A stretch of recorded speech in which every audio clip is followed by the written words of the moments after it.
It's said to be the first charge of its kind against a member of the clergy in Australia, failure to disclose a serious crime, child sexual abuse. Yesterday, Catholic priest Father Tom Brennan from Toronto, south of Newcastle, was charged with multiple counts of indecent assault and buggery involving 14 boys in the 1970s, as well as a breach under the old common law known as misprision of a felony, in this case failure to disclose the sex crimes of another. Under the justice system, Father Brennan is entitled to the presumption of innocence.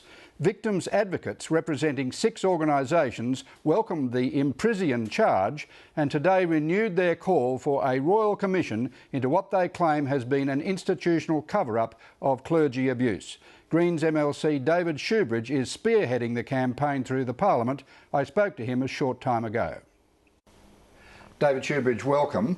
This case is now sub judice, so we can't discuss the charges against Father Brennan, but what do you see as its significance in Australian law?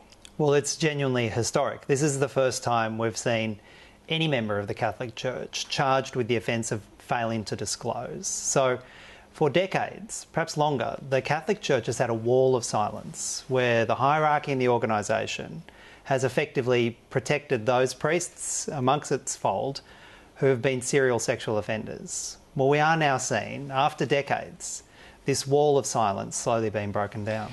They deny that, but we'll get to that shortly. The criminal law has been applied in this case, perhaps for the first time. The law will take its course, and other cases currently before the courts, they will take their course. Why then do we need a royal commission?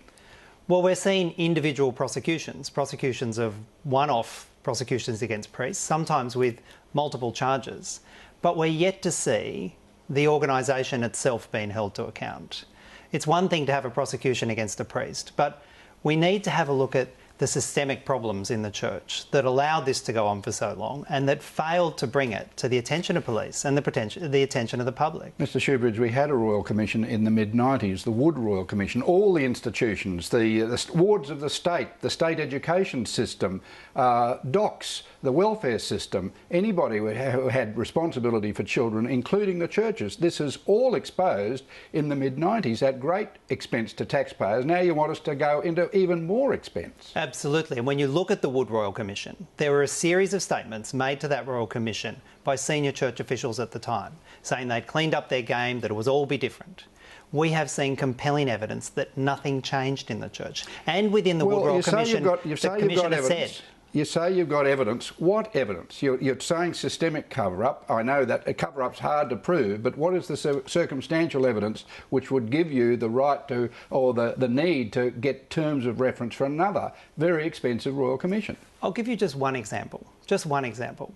There was a priest called McAlinden in the Newcastle Maitland Diocese, now deceased, who came out from Ireland in the early 1950s and then commenced a career of serial predation within Newcastle Maitland. He was sent off to WA, sent off to Papua New Guinea. Time and time again, there's evidence in their church archives of reports of his sexually predatory conduct. A full investigation was done by the church in the mid-1990s, yet no report was ever made to police until 2003. This matter was not resolved by the Wood Royal Commission. It definitely requires a serious revisiting by a fully powered Royal Commission. One case. Others? Because you've got to get more than one. I mean, it's a very hard hurdle to get the O'Farrell government, who don't want to do it, to move to a Royal Commission with all the expense. Well, that's just one of many that have been brought to my office's attention. We've had an internal inquiry being established by the church about another incident.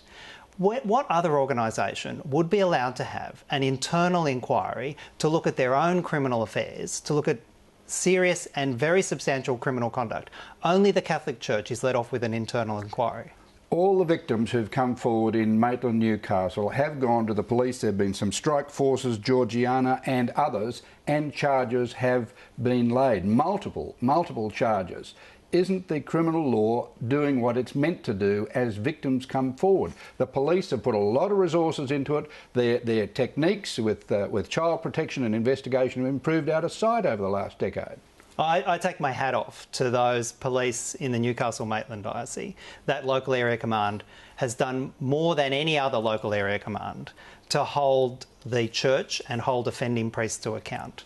But it is nonsense to think that this kind of systemic problem, this systemic abuse of children, was limited to Newcastle Maitland. We don't have the same prosecutions happening in Sydney. We don't have the same prosecutions happening in the South Coast. Indeed, we've got an inquiry in Victoria, but nothing in New South Wales. I know there's a parliamentary inquiry in Victoria, but it's a parliamentary inquiry, not a royal commission. The Baillieu government's gone for a parliamentary inquiry, and victims are coming forward. Any victim watching this interview tonight, thinking about, outside Maitland, Newcastle, thinking about what happened to them years ago, in some cases decades ago, is thinking about whether they should go to the police. If they go to the police, they'll be listened to and the police will do a thorough investigation. But it's a tremendous ask of any victim to go before the criminal courts and to be cross-examined at length in the criminal courts. Many victims have told me about the stress and the anxiety of that process.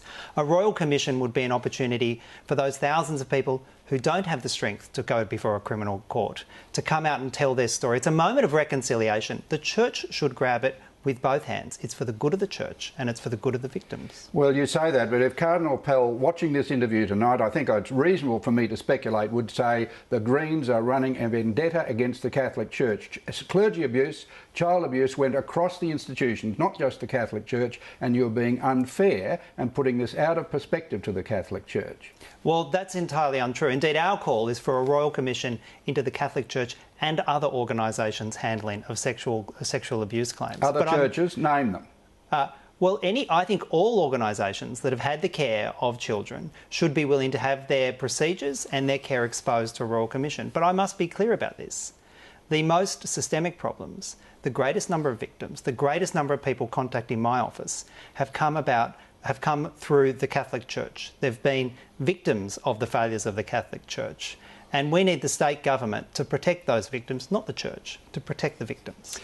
Do you acknowledge, because Cardinal Pell has said you, the Greens, are out to destroy the Judeo-Christian values and way of life in this country. He's picked you as the Greens running campaigns against the Catholic Church. There's some truth in that, isn't there? No, absolutely not. Any organisation that failed to look after children, any organisation that failed that duty of care, both spiritual and civil, to children should come under the attention of a politician, regardless of whether they're from the Greens, the Labor Party or the Coalition. This is about protecting children. This is not about the Catholic Church as such. This is about the duty of all politicians of whatever their political stripe. This is no vendetta against the Catholic Church. This is a necessary step to protect vulnerable people. David Shoebridge, thanks very much. My pleasure.